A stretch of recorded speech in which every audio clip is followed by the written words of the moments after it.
আসসালামু আলাইকুম। সেটা হলো মজু সাংবাদিকতার নামে ঢাকা ভর্তি যে মোবাইল হাতে নিয়ে আপনারা খেয়াল করবেন যে প্রচুর পরিমাণে সাংবাদিকের উত্থান হয়েছে এবং অনেকেই আমি চিনি যাদের আগে কখনো দেখিনি। মূলত পাঁচই আগস্টের পরে এদের প্রচুর পরিমাণে বেড়েছে এবং আপনার অনেকেই আছে পেজ খুলে আপনারা দেখেছেন যে গণ অভ্যুত্থানের পরবর্তীতে কিছুদিন পরে একটা ছেলের কাছে অনেক স্পর্শকাতর ভিডিও ছিল, যা নানান রকম ভিডিও তারা করতো এবং পাস করতো। সেটা হচ্ছে যে জেলা পর্যায়ে এবং উপজেলা পর্যায়ে যেসব বদমাইশগুলো ছিল যারা ঢাকাতে অবস্থান করেছিল, আমরা কিন্তু বারবার বলেছিলাম, আমরা তখনকার সময় প্রশাসনে অনেকবার বলেছি যে যারা ঢাকাতে আছে প্রত্যেকটা ঢাকার বাড়িওয়ালাদের কাছ থেকে তথ্য নেয়া, কারণ আহ, আহ, আওয়ামী লীগের যেই শাসন আমল সেই সময়ে যারা স্থানীয় পর্যায়ে ইউনিয়ন ওয়ার্ড বা গ্রাম পর্যায়ে যারা ছিল, যা আপনারা জানেন এবং এটাও স্বীকার করবেন যারা আওয়ামী লীগের রাজনীতি করেন যে এই ধরনের বেয়াদব এবং খারাপ মানুষগুলো সেখানে ভর্তি ছিল। তো সেই জায়গায় তাদের অনেকেই পালিয়ে গেছে। হ্যাঁ, সে পালিয়ে কতজন বা দেশের বাইরে গেছে, যারা বেশিরভাগই ঢাকা কেন্দ্রিক এবং অন্যান্য জেলা কেন্দ্রিক চলে এসছে। এবং তাদের ভিতরে কিন্তু একটা গ্রুপ আছে যে গ্রুপগুলো খুবই পরিকল্পিতভাবে নানান রকমের পেজ খুলে একটা ওয়েবসাইট খুলে সেখানে অনেককেই আম, সাংবাদিকতায় ঢুকিয়ে দিচ্ছে। এবং এই সাংবাদিক আসলে কারা? এদের কাছে কার্ড বানানো থাকে নিজেদের মতন করে, এবং সেই কার্ডের মাধ্যমে ওয়েবসাইটের মাধ্যমে তারা এই কাজগুলো করে বেড়ায় নানান জায়গায় এবং স্পর্শকাতর জায়গাগুলোতে। হ্যাঁ, সিকিউরিটির যেখানে ঝামেলা হইতে পারে এমন জায়গাতেই এই সন্ত্রাসীগুলো যাচ্ছে এবং কেউ জানছে না যে এরা কোথা থেকে এসছে, কিভাবে এসেছে। তো একটা ওয়েবসাইট খুলতে তো বেশি টাকা লাগে না এবং পেজ খুলে যারা এগুলো করছে তারা কিন্তু আসলে কোনো প্রফেশনাল না।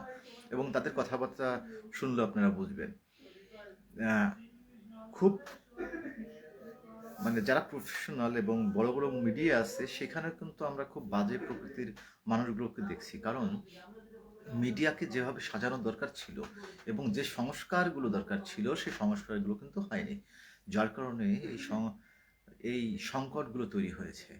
আপনারা যে মেয়েটার কথা বলছেন তাহারিম সুরভির নামে যে মেয়েটা, সেই মেয়েটার ঘটনা কিন্তু প্রকাশ পেয়েছে। সেখানে সে 5 কোটি টাকার কোনো কিছুই কোথাও উল্লেখ নেই, কিন্তু প্রত্যেকটা সংবাদপত্র এবং বেশিরভাগ সাংবাদিকরা সেটাকে 5 কোটি টাকা সে যে চাঁদাবাজির সাথে যুক্ত এইটাকে নিউজ করেছে। আপনারা জানেন যে বিগত দিনে আম, তারেক রহমানকে উদাহরণ দিই এবং বেগম খালেদা জিয়াকে দিয়ে উদাহরণ দিই যে আমরা জানতাম যে তখনকার সময় যে নিউজগুলো করতো তাতে হলো তারেক রহমান লক্ষ লক্ষ কোটি টাকার মালিক এবং তার প্রচুর সম্পদ আছে।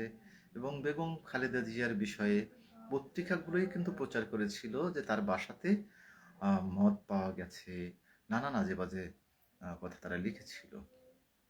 তো এখন সেই সংবাদপত্র এমনকি বাংলাদেশের বৃহত্তর মানুষের স্বার্থের বিপরীতে অবস্থান করা যে মানুষ সংবাদ মানে পত্রিকাগুলো, তাদের মধ্যে প্রথম সারির পরে হলো প্রথম আলো, ডেইলি স্টার। সেই প্রথম আলো এবং ডেইলি স্টারের সম্পাদকরা এখন তারেক রহমানকে নিয়ে পজিটিভ কথা বলছে, নানান কিছু করছে। ব্যাপারটা হলো আর নির্বাচন না হলেও অনেকেই ভাবছে বা জানে যে এখানে বিএনপি ক্ষমতায় আসছে, ব্যাপারটা এরকম নিশ্চিত হয়ে গেছে। পাশাপাশি যেসব ব্যবসায়ীরা টোটালি হাসিনার জন্য যুদ্ধ করতে প্রস্তুত ছিল, আমরা জানি যে বসুন্ধরা গ্রুপের মালিক কিন্তু ঘোষণা দিয়েছিল। পাশাপাশি হামিম গ্রুপের মালিক কে আজাদের মতন লোকজন, সুযোগ সন্ধানী লোকজনগুলো কিন্তু আওয়ামী লীগের পক্ষে ছিল এবং তারা যুদ্ধের ঘোষণা দিয়েছিল। পাশাপাশি আপনারা দেখছেন যে এখন ইদানিং সময়ে এবং বেশ আগে থেকে খুবই আম, পরিকল্পিতভাবে যারা এই আন্দোলনের সাথে জড়িত ছিল, যারা এই গণ অভ্যুত্থানের শক্তি, সবসময় মাথায় রাখতে হবে গণ অভ্যুত্থানের শক্তি কিন্তু শুধুই কোনো নির্দিষ্ট দলের বা এনসিপি এর সাথে সম্পৃক্ত না। আওয়ামী বিরোধী যে শক্তিগুলো ছিল তারা সবাই হলো এই গণ অভ্যুত্থানের শক্তি। তো সেই গণ অভ্যুত্থানের শক্তি আপনার সেই গণ অভ্যুত্থানের শক্তি আম, কিন্তু আছে। কি হলো, সেটা ছড়িয়ে গেল এবং ভেঙে দেওয়া হলো। এই ভেঙে যাওয়ার দায়টা কিন্তু আমি এনসিপিকেই দিব, কিন্তু এর বাইরে আরো দায় আছে। কারণ বৃহত্তর রাজনৈতিক দলগুলো যারা 5ই আগস্টের পরে তাদের অনেকেই হয়ে গেছে বাংলাদেশের আহ, মানে স্বার্থের বিরুদ্ধে, মানে বাংলাদেশের বৃহত্তর যে মানুষ, সংখ্যাগরিষ্ঠ মানুষের স্বার্থের বাইরে সেই ব্যক্তিগুলো এখন কাজ করছে। তো সেই ক্ষেত্রে প্রত্যেকটা দলই তো আছেই। তাহলে মূল সমস্যাটা জায়গা কি? যখন বৃহত্তর শক্তি ভেঙে গেল এবং কোনো ধরনের সংস্কার হলো না।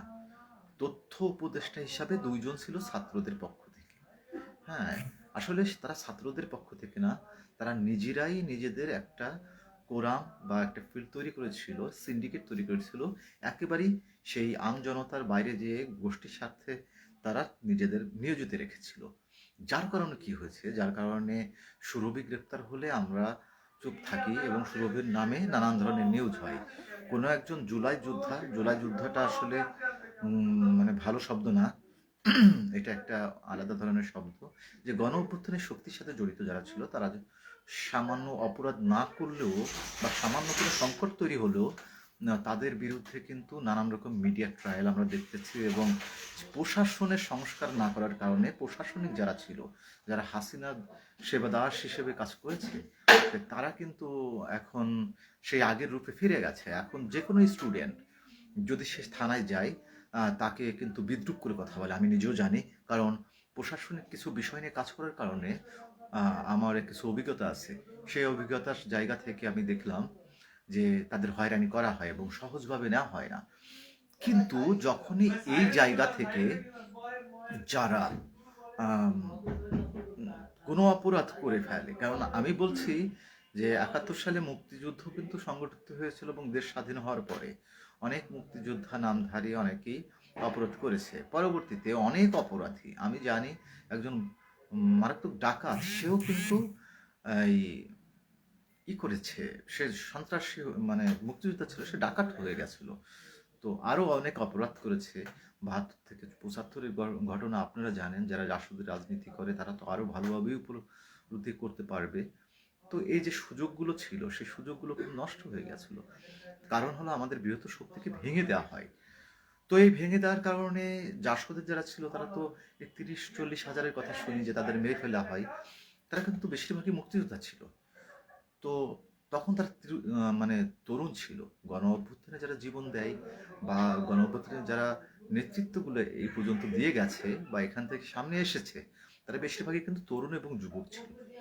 হ্যাঁ, খুব বৃদ্ধ মানুষ বা একটু বয়স্ক মানুষগুলো কিন্তু একটা টানাপোড়েনের মধ্যে থাকে, মানসিক টানাপোড়েনে। যাই হোক, যে প্রশ্নে মানে যে জায়গায় আসছিলাম, যে এই সাংবাদিকতার নামে যারা আসছে তাদের ক্ষেত্রে খুব কঠোর হওয়ার দরকার আছে। কারণ সুরভির বিরুদ্ধে যে মামলা করেছে, সে সে কিন্তু তার সম্পর্কে জানা গেল যে কিছু কিছু তথ্য জানলাম সামাজিক যোগাযোগ মাধ্যমে। আমরা সঠিক তথ্যটা জানার চেষ্টা করছি, তবে এইটা এমন কিছু তথ্য আছে যেগুলো হলো যে এরা একটা গ্রুপ ঢুকেছে এখানে। এবং আপনি জানেন যে একটা আওয়ামী লীগ বা বিএনপি বা জামাত বলে কোনো কিছু বলা যায় না, সেটা হলো এখানে বলা যায় যেটা, সেটা হলো এরা অপরাধী এবং এর একটা সিন্ডিকেটের অংশ। তো তারা এই অপরাধগুলো করছে। তো সুরভির বিরুদ্ধে যে সুরভের যে চক্রান্ত করে জেলে ঢুকিয়ে দিল, এবং আমি জানলাম যে তাকে রিমান্ডে নেওয়ার জন্য চেষ্টা চলছে। তো সেই জায়গায় এই যে ছেলেটা, তাকে গ্রেপ্তার করা হয়েছে কিনা, এবং সে কিন্তু কালবেলাতে জয়েন করেছে। সে ভারতের এজেন্সির দ্বারা পরিচালিত বা মেনটেন করে যে সন্তোষের পত্রিকায়, সন্তোষ শর্মা। তো এবং এটা জানলাম যে, এটা সঠিক কতটুকু জানি না, যে সন্তোষকে নাকি বলা হয়েছিল যে এই ছেলেটা ভালো না, কিন্তু সে বললো আমার প্রতি চাপ আছে। এই চাপটা আসলে কারা দেয়? বাংলাদেশের প্রশ্নে আমাদের কথা বলতে হবে। আমাদের ভিতরে যে 71 পরবর্তীতে আহ, রাজনীতি, ধর্ম এবং নানান বিষয়ে যতটা বিভেদ আছে, এটা আসলে সংখ্যাগরিষ্ঠ বিভেদ না। এই বিভেদগুলো সৃষ্টি করেছে হলো তারাই যারা গোষ্ঠী, ব্যক্তি গোষ্ঠীর স্বার্থে যারা সবকিছু করতে চায়, আমাদের এই মানুষগুলোকে চুষে খেতে চায়। তো মিডিয়া সন্ত্রাস আসলে নানান ধরনের আছে, তবে মিডিয়া সন্ত্রাসটা হলো সবচেয়ে ভয়ঙ্কর। মিডিয়াতে এখন যেটা হয়েছে যে 10টা মিডিয়াতে যদি আমার নামে কোনো একটা মিথ্যা প্রচার করে দেয়, তো সেটার কোনো বিচার হচ্ছে না। তাহলে সুরভির নামে যেটা কোনো অভিযোগপত্রও নেই বা অভিযোগও না, সেই নিউজটা হলো কি করে, বা এই নিউজের করার কারণে তাদের কি বিচার হওয়া উচিত নয়? অবশ্যই তাদের বিচার হতে হবে, কারণ এইসব জায়গায় যদি বিচার না হয় তাহলে ভয়ঙ্কর পরিস্থিতি তৈরি হবে। এরা নানান রকম ন্যারেটিভ তৈরি করছে। দেখুন আমাদের দেশে যেটা হয়েছে, জামাত শিবিরের নামে মানে ইসলামিস্ট মানুষগুলোকে জামাত শিবির ট্যাগ দেওয়া হয়েছে বিগত দিনে, এবং তাদের প্রতি যে হওয়া অপরাধটাকে তারা এমনভাবে প্রচার করতে চেয়েছে যে এটা কোনো অপরাধ না।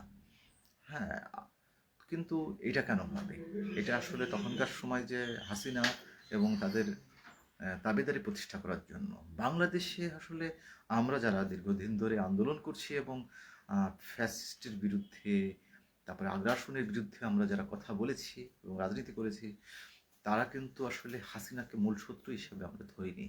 আমরা ধরেছি এটা ভারতের বা দিল্লির যে পররাষ্ট্রনীতি, দিল্লিরকে আমরা মূল সংকট হিসেবে চিহ্নিত করেছি এবং তারাই আমাদের মূল শত্রু।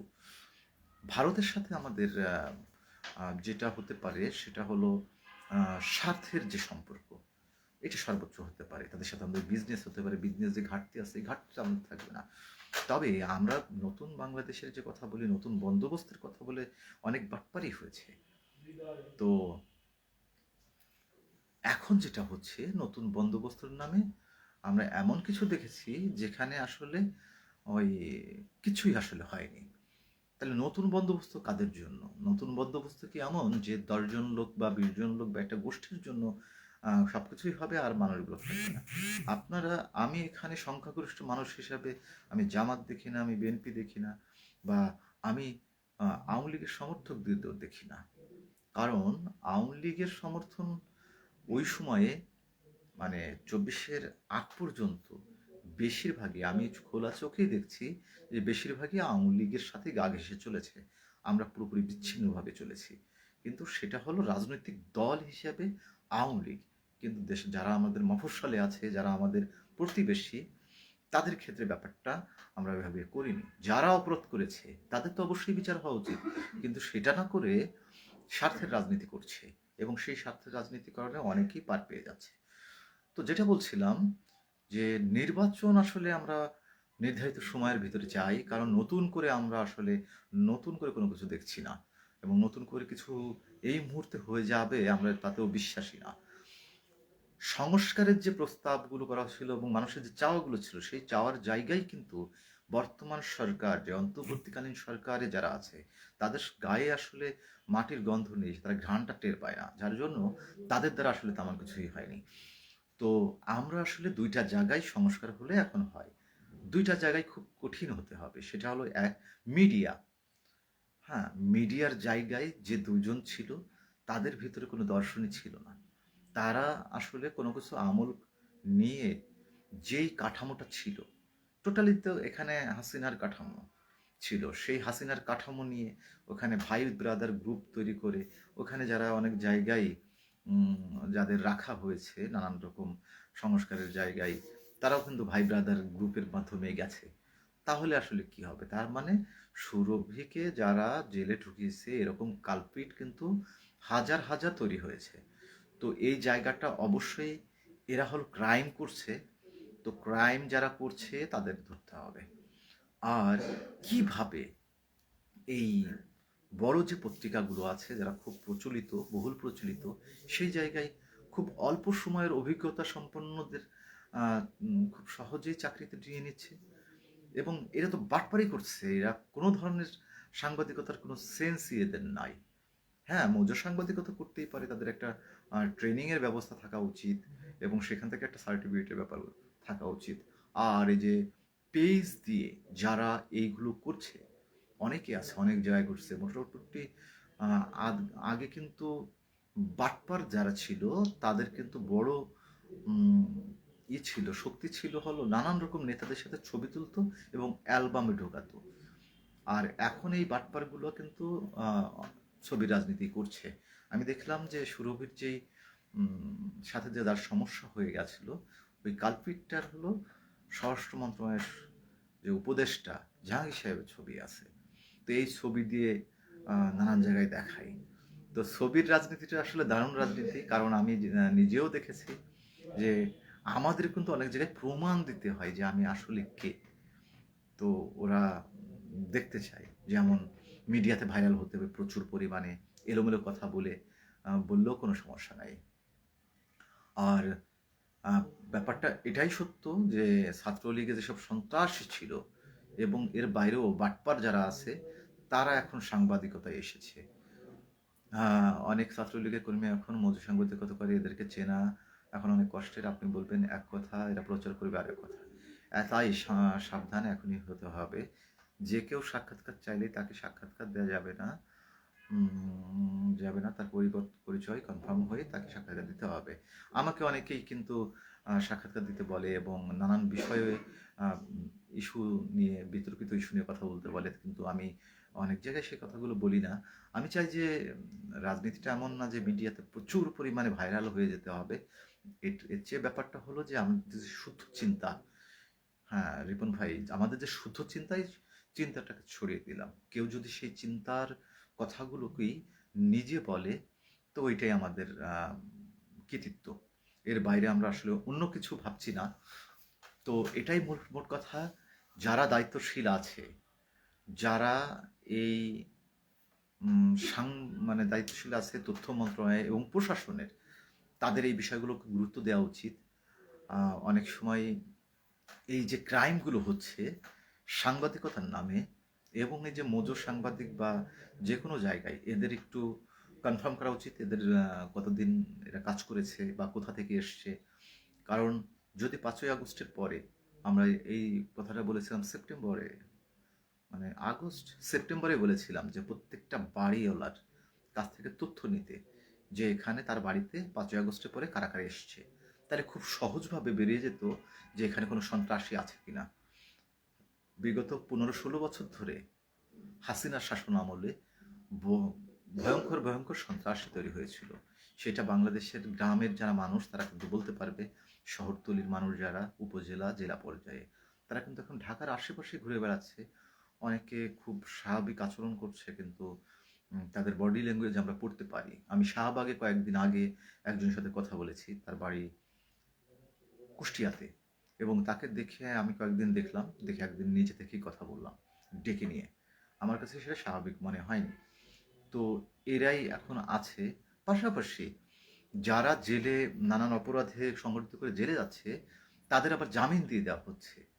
আমার টোটাল প্রশাসনিক কাঠামো এবং মিডিয়া, কোথাও আসলে কোনো কিছুই ঠিকঠাক মতন হচ্ছে না, খুবই সহজে বেরিয়ে যাচ্ছে। কিন্তু একটা সময় ছিল সন্ত্রাসবাদ আইনে বা যে কোনোভাবে আমাদের, মানে আওয়ামী লীগের বিপক্ষে যদি কেউ ধরতো কাউকে, তার জামিন পাওয়াটা খুবই কঠিন ছিল।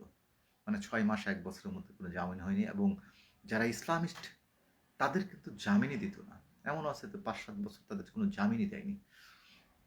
তো ব্যাপারটা এটাই, সুরভির যে সাথে সম্পৃক্ত যে ছেলেটা, যে এই ছেলেটার বিষয়ে জানতে হবে, এবং এই ধরনের যারা আছে তাদের বিষয়ে আপনারা সচেতন হন।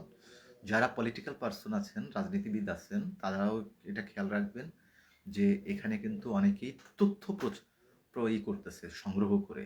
সবার সাথে আপনারা কখনোই মন খুলে কথা বলবেন না, এবং আপনার ব্যক্তিগত অনেক কিছুই বলবেন না, কারণ এই তথ্যগুলো কিন্তু দেশের ভিতরে সীমাবদ্ধ থাকছে না, এগুলো বাইরে যাচ্ছে। তো অনেকেই বলেন যে এজেন্সির হয়ে কাজ আসলে কিভাবে করে। তো এজেন্সির হয়ে ভারতের স্বার্থ রক্ষা করে, রয়ের স্বার্থ রক্ষা করে এদেশে অনেকেই চলছে, এবং এই তথ্যগুলো কিন্তু মানে বাস্তবতা হলো এটা চলে যাচ্ছে। এই জন্য যারা গুরুত্বপূর্ণ নেতা আছেন, যারা আসলেই বাংলাদেশের জন্য কাজ করছেন, তারাও সাবধান থাকবেন। আমাদের ছোট ভাই হাদি কিন্তু এই সতর্কতা না থাকার কারণেই তার মৃত্যু হলো, খুন হলো।